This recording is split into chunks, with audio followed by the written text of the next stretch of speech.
important topic to know about if you're going to be doing debt collection is the exemptions that are available to a debtor.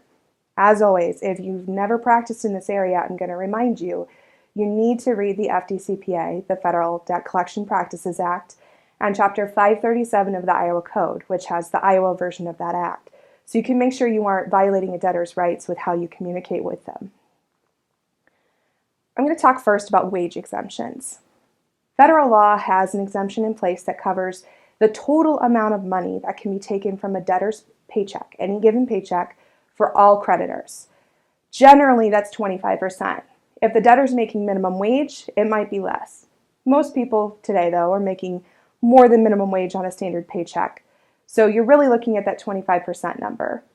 The important thing to remember is that 25% is for all creditors. So if your debtor has a child support order or an alimony order or a tax lien to the IRS, those are going to come in ahead of you. If they have a student loan garnishment going on, that's usually going to be 15% and leave you some room to take something.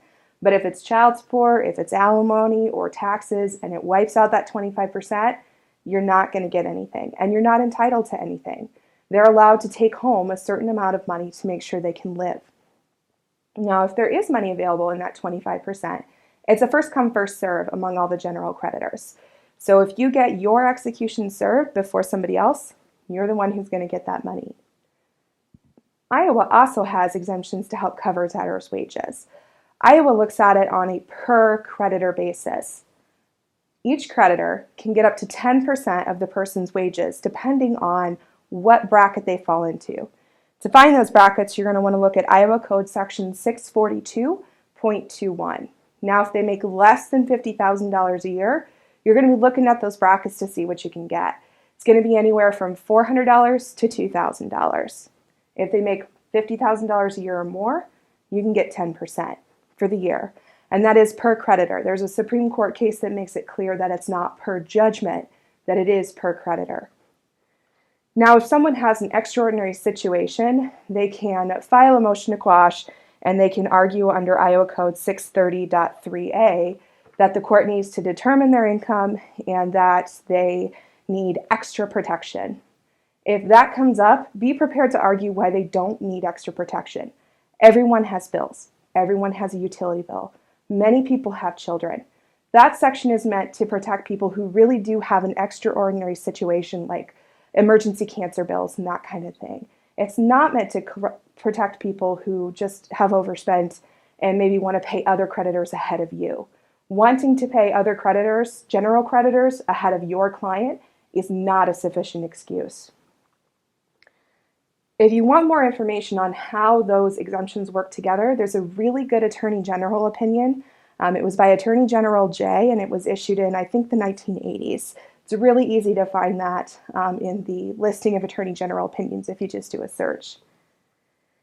There are other exemptions that are available to debtors as well, and you're going to want to look to Iowa Code Chapter 627 for those. I'm going to highlight just a couple of them.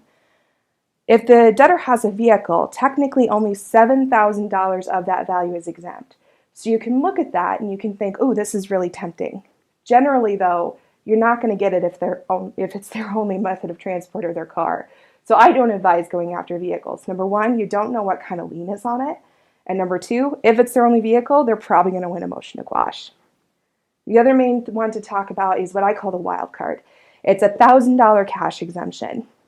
We don't have a lot of guidance from the Supreme Court on what this exemption means. Some people will interpret it to mean if it's a bank account, as long as their balance is under $1,000, even if they funnel more than that through there $100 at a time, they're good.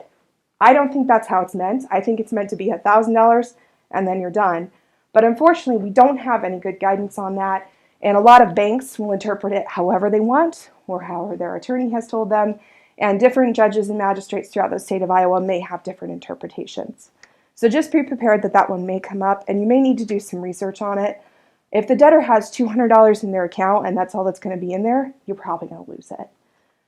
The big thing is just to do your research. Take a look at those code sections and check for case law on any exemption the debtor is claiming, and you'll be fine.